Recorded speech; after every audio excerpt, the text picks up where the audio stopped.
नमस्कार दर्शकों, आज मैं आपके लिए जो मूवी लेके आई हूँ उसका नाम है 127 आवर्स।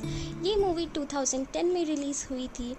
ये ड्रामा सर्वाइवल मूवी है। इस मूवी को IMDb पे 7.6 आउट ऑफ 10 मिले हैं। रॉटन टोमेटो पे ये 93% फ्रेश है। इसका मेटाक्रिटिक स्कोर 82% है और 91% गूगल यूज़र्स ने इसे लाइक भी किया है। इस मूवी का एक गाना है इफ़ आई राइज, वो हमारे AR रहमान जी ने गाया है और उसकी लिरिक्स भी लिखी हैं। तो आइए आज की वीडियो शुरू करते हैं। ये स्टोरी है एरन रल्स्टन की। एरन को हाइकिंग का बहुत शौक होता है। वो हाइकिंग के लिए जिस जगह गया होता है वो बहुत वीरान होती है। उस जगह दूर दूर तक कोई नहीं होता। उसे हाइकिंग करते हुए दो लड़कियां मिलती हैं। एक्चुअली वो दोनों अपना रास्ता भटक गई होती हैं। उनका नाम होता है क्रिस्टी और मेघन। एरन उनकी मदद करता है और उनका गाइड बनकर उनके साथ निकल पड़ता है। जब वो बहुत आगे बढ़ चुके होते हैं, एरन उन्हें रास्ते में कहता है, मुझे एक दूसरा रास्ता पता है और मैं गारंटी दे सकता हूँ कि आपको उस रास्ते में जाके बहुत मज़ा आएगा। और वो तीनों पहाड़ी दर्रों के रास्ते आगे निकल पड़ते हैं। ये दर्रे इतने पतले होते हैं कि इनमें जाना बहुत ही मुश्किल होता है। वो रास्ते में आगे बढ़ ही रहे होते हैं, तभी एरन नीचे कूद जाता है। ये देखकर वो दोनों लड़कियां बहुत डर जाती हैं और बहुत ज़्यादा घबरा जाती हैं। तभी उन्हें नीचे से एरन की आवाज़ आती है जो चिल्लाकर उन्हें भी नीचे आने के लिए बोल रहा होता है। दरअसल नीचे पानी होता है और वो दोनों भी एक एक करके नीचे पानी में कूद जाते हैं। इन तीनों को पानी में बहुत मज़ा आने लगता है। ये तीनों बहुत एंजॉय करते हैं और कुछ घंटे तैरने के बाद वहाँ से निकल जाते हैं। बाहर निकलकर क्रिस्टी और मेगन को अपने घर जाना होता है और एरन को अपना आगे का सफ़र तय करना होता है। एरन क्रिस्टी और मेगन के साथ एक सेल्फी लेता है और उनसे पूछता है क्या हम आगे कभी मिलेंगे। इसके बाद मेगन उसे कहती है हमारे घर पार्टी है, अगर वो चाहे तो कल वहाँ आ सकता है।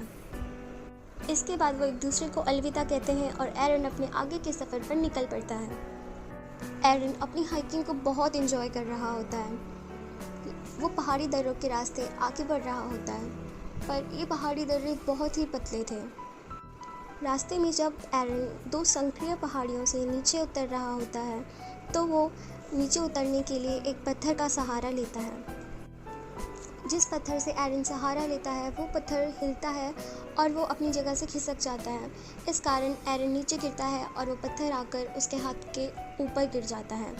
अब एरन दो पतली पहाड़ियों के बीच में फंस गया होता है और उसका हाथ एक बड़े से पत्थर के नीचे दब गया होता है। एरन अपनी जी जान से कोशिशें करता है अपना हाथ उस पत्थर से निकालने की, लेकिन उसका हाथ पत्थर से नहीं निकल रहा होता। इसके बाद एरन ज़ोर से मेगन और क्रिस्टी का नाम चिल्लाता है, लेकिन पहाड़ियाँ बहुत ही ज़्यादा पतली होती हैं और दूर दूर तक बहुत वीरान होता है, इसलिए कोई एरन की आवाज़ नहीं सुन पाता। एरन इसके बाद अपने बैग से सारा हाइकिंग का सामान निकालता है। उस बैग में एक छोटा सा नाइफ़ भी होता है। एरन नाइफ़ को पकड़ता है और उससे चट्टान को काटने की कोशिश करता है, लेकिन चट्टान बहुत ही ज़्यादा ठोस और मज़बूत होती है। एरन का दाहिना हाथ चट्टान के नीचे दबा होता है, इसलिए उसे अपने बाएं हाथ से काम करने में तकलीफ़ हो रही होती है। एरन बहुत कोशिशें करता है और अपनी कोशिशों में नाकाम हो जाता है। एरन का नाइफ़ भी नीचे गिर जाता है। वो अपने नाइफ़ को उठाने की बहुत कोशिशें करता है, लेकिन उसका नाइफ़ उससे दूर गिरा होता है, वो उसे उठा नहीं पाता। लेकिन वो किसी तरह अपने नाइफ़ को अपनी तरफ खींचता है और एक बार फिर चट्टान को काटना शुरू कर देता है, लेकिन वो इस काम में नाकामयाब हो जाता है और नाइफ़ की धार ख़त्म हो जाती है। यूं ही देखते देखते रात हो जाती है और एरन अपनी कोशिशों में जुटा रहता है। वो कोशिशें करता रहता है कि किसी तरह उसका हाथ इस चट्टान से निकले और वो यहाँ से आज़ाद हो पाए। तभी देखते देखते 25 घंटे हो जाते हैं और एरन अपनी कोशिशें करता रहता है। इसके बाद एरन अपने कैमरे को ऑन करता है और उसमें वीडियो रिकॉर्डिंग करने लगता है।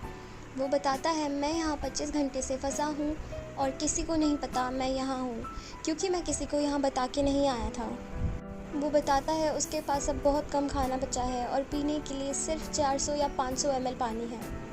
अब एरन को अपने ऊपर से आवाज़ें आने लगती हैं, तो उसे उम्मीद होती है शायद कोई ऊपर है, शायद कोई उसकी मदद करे, तो वो ज़ोर ज़ोर से मदद के लिए चिल्लाने लगता है, लेकिन उसकी आवाज़ बाहर नहीं पहुंच पाती और उसे कोई मदद नहीं मिलती।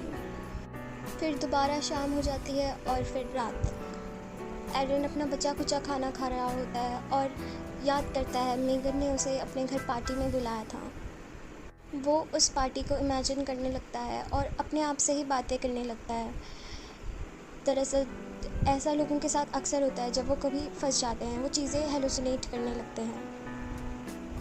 इसके बाद एरन को याद आता है जब वो घर से निकल रहा होता है तब उसकी मॉम का कॉल भी आया था, लेकिन वो इतनी जल्दी में था कि उसने अपनी मॉम को बताया ही नहीं कि वो कहाँ जा रहा है। शायद अगर वो अपनी मॉम को बता देता तो वो उसे ढूंढते हुए वहाँ तक ज़रूर पहुँचते, लेकिन उसने किसी को बताया ही नहीं कि वो कहाँ जा रहा है, इसलिए शायद कोई उसे ढूंढने कभी आएगा ही नहीं। इसके बाद अगले दिन यानी कि मंडे को एरन एक पुली बनाता है। वो पत्थर को रस्सियों से बांधता है, जो पत्थर उसके हाथ के ऊपर गिर गया था, और उसे पत्थर को रस्सियों से बांधकर वो दूसरे सिरे को खींचने लगता है, लेकिन बहुत ज़्यादा कोशिशों के बाद भी वो पत्थर वहाँ से बिल्कुल नहीं हिलता। इसके बाद वो उस पत्थर को अपने पाँव से खींचकर हिलाने की कोशिश करता है, पर उससे भी कुछ बात नहीं बनती। इसके बाद हमें दिखाया जाता है कि एरन का पीने का पानी भी ख़त्म हो गया है, तो वो अगर पीने का पानी नहीं पिएगा तो मर जाएगा। इसके बाद उसे वो करना पड़ता है जो शायद उसने इमेजिन भी नहीं किया हो। एरन को यूरिन आती है और वो अपने ही यूरिन को अपनी बोतल पे कलेक्ट कर लेता है, क्योंकि ज़िंदा रहने के लिए उसे पानी की ज़रूरत थी। एरन यहाँ 3 दिनों से फंसा है और अब वो बहुत ज़्यादा हालातों से परेशान हो गया होता है। वो डिसाइड करता है वो अपना हाथ काटेगा और यहाँ से फ्री हो जाएगा। वो अपने हाथ को टाइट से बांधता है और अपने पास रखे नाइफ़ से वो अपने हाथ को काटने का डिसाइड करता है। वो अपने हाथ काटने की कोशिशें करता है, लेकिन उसकी नाइफ़ की धार ख़त्म हो चुकी होती है। वो चाकू इतना बेकार हो गया होता है कि उससे उसकी स्किन का थोड़ा सा टुकड़ा भी नहीं कटता। इसके बाद एरन कैमरे में रिकॉर्ड करता है कि कभी भी चाइना का कोई सस्ता सामान मत खरीदना, इसका कोई भरोसा नहीं होता। ऐसे ही देखते देखते एक और दिन बीत जाता है। इसके बाद अगला दिन शुरू होता है और एरन अपने घर, अपने परिवार, अपनी एक्स गर्लफ्रेंड, अपने दोस्त, इन सब के बारे में सोचने लगता है। वो ये सब सोच ही रहा होता है कि तभी ऊपर से बारिश आती है और एरन बहुत खुश हो जाता है। वो अपने पीने का पानी भरता है और धीरे धीरे पानी उन दर्रों में भरने लगता है। अब पानी में ग्रेविटी कम होती है, इस कारण एरन नीचे जाता है और उस पत्थर को हटाकर अपने हाथ को वहाँ से फ्री कर लेता है और वहाँ से निकलकर वो भागकर अपने गाड़ी की तरफ जाता है और उस नेशनल पार्क से निकल जाता है। लेकिन तभी एरन की आँख खुलती है और वो रियलाइज़ करता है कि वो एक सपना देख रहा था। दरअसल भूख और प्यास की वजह से वो बहुत ज़्यादा हेलुसिनेट कर रहा था और उसे अजीब अजीब से सपने आ रहे थे। इसके बाद उसे वहाँ फंसे 4 दिन हो गए होते हैं और 5वें दिन वो बहुत ही वियर्ड तरीके से बिहेव करने लगता है।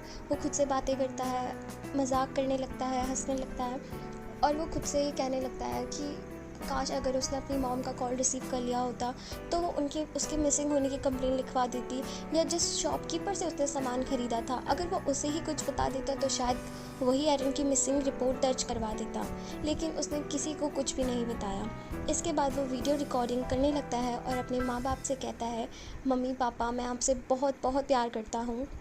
दरअसल अब उसके जीने की उम्मीद खो चुकी होती है। वो बहुत थक गया होता है भूख और प्यास के मारे, और उसे लगता है कि अब उसकी पूरी ज़िंदगी बस इस पहाड़ी दर्रे के बीच में ख़त्म हो जाएगी।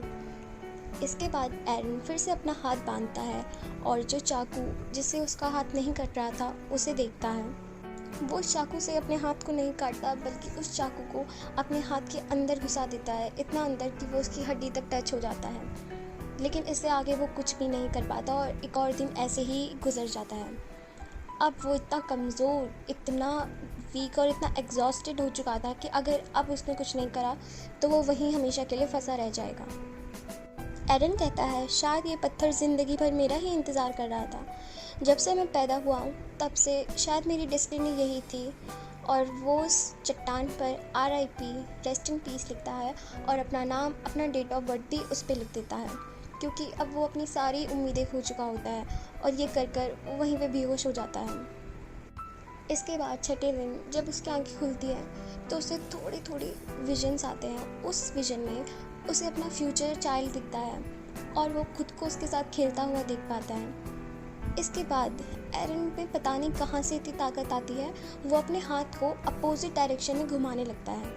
वो अपने हाथ को अपोजिट डायरेक्शन में घुमाकर अपने हाथ की हड्डी तोड़ देता है और वो चाकू उसकी वो धार पैनी करता है और अपने हाथ को काट देता है। उसे खुद को आज़ाद करने के लिए अपना हाथ काटना पड़ा, लेकिन वो अपने हाथ को काटता है और वहाँ से आज़ाद हो जाता है। वहाँ से निकलने से पहले एरन अपने कटे हुए हाथ की फ़ोटो लेता है, वो हाथ जो अभी भी उस पत्थर के नीचे दबा है, और शायद अगर वो इतनी हिम्मत नहीं करता, अपना हाथ नहीं काटता, तो वो भी वहीं फंसा रह जाता। इसके बाद वो दर्रे से बाहर निकलता है और जहाँ बारिश का पानी जमा होता है वहाँ से खूब सारा पानी पीता है, क्योंकि इन 6 दिनों में ना उसने ठीक से खाया था, ना उसने ठीक से पानी पिया था। इसके बाद वो वहाँ से बाहर निकलता है और आसमान की तरफ देखता है। आसमान में उसे एक रिबन भी दिखता है जिसे वो रोज़ पहाड़ी दर्रों से देखा करता था। अब वो भी आज़ाद है, वो भी खुले में खड़ा हो रखा है और वो भी अपनी ज़िंदगी को अपने तरीके से जी सकता है। लेकिन वो अभी भी कैनियनलैंड नेशनल पार्क से बाहर नहीं निकला है। वहाँ से निकलना इतना आसान नहीं था, क्योंकि वो एक बहुत ही बड़ा बीहड़ इलाका था और वो वहाँ अकेला फंसा हुआ है। उसे कोई आइडिया भी नहीं है कि शायद बाहर कोई उसे मिले या ना मिले। एरन को बहुत दर्द हो रहा होता है, लेकिन वो फिर भी आगे बढ़ता है और तभी उसे एक परिवार दिखता है जो वहाँ हाइकिंग के लिए आया होता है। वो परिवार को देखकर बहुत तेज़ी से उन्हें आवाज़ लगाता है। वो सब परिवार वाले आकर उसकी मदद के लिए भागते हैं और सिक्योरिटी को बुलाते हैं। इसके बाद एक हेलीकॉप्टर आता है और वहाँ से वो एरन को ले जाते हैं। कुछ समय बाद हमें एरन को दिखाया जाता है जो अब बहुत ही ज़्यादा अच्छे हालात में है और बिल्कुल ठीक है। उसने जो अपने बच्चे के विजन्स देखे थे वो सच हो जाते हैं और 3 साल बाद वो एक लड़की से मिलता है, उसका नाम जेसिका होता है। उससे वो शादी कर लेता है और उन दोनों का एक बेटा होता है। एरन अपने बेटे का नाम लियो रखता है। उसने उन 6 दिनों में इतना कुछ देखा था, इतना कुछ सहा था, लेकिन फिर भी वो अपना पैशन फॉलो करता है। लेकिन अब वो जहाँ भी जाता है वो एक नोट छोड़ के जाता है और सबको बता कर जाता है कि वो कहाँ जा रहा है, क्योंकि उसे सबसे बड़ा सबक अपनी लाइफ का मिल चुका था। अपने और अपनों की क्या इम्पोर्टेंस होती है इस बात का। और यहीं हमारी मूवी एंड हो जाती है। ये मूवी हमें सिखाती है कि हमें कभी भी किसी भी हालात में संयम नहीं हारना चाहिए और हिम्मत नहीं खोनी चाहिए। एक इंटरव्यू में एरन ने कहा है, अगर वो अपना हाथ टाइम से पहले काट देता तो वो ब्लड लॉस के कारण मर जाता, और अगर वो अपना हाथ जिस टाइम पे उसने काटा उस टाइम पे नहीं काटता तो वहाँ फंस कर ही मर जाता। लेकिन जब उसने अपना हाथ काटा उस समय उसकी पल्स रेट बहुत स्लो थी, तो इसलिए अपना हाथ काटने के बावजूद वो इतने घंटे तक ज़िंदा रह सका और उसे मदद भी मिल गई। दरअसल ये मूवी एक रियल लाइफ इंसिडेंट्स पे बेस्ड है जो 26 अप्रैल 2003 में हुई थी, और इसके ऊपर मूवी बनी थी 2010 में, जिसने एक बहुत अच्छा बॉक्स ऑफिस कलेक्शन किया था। आई होप आपको भी ये मूवी पसंद आएगी, आपको अच्छा करने के लिए इंस्पायर करेगी, आप इससे सीखेंगे बहुत कुछ, और मैं सोचती हूँ आपको ये मूवी एक बार ज़रूर देखनी चाहिए। तो that's it for today. Thank you, have a good day and take care and stay safe. Bye.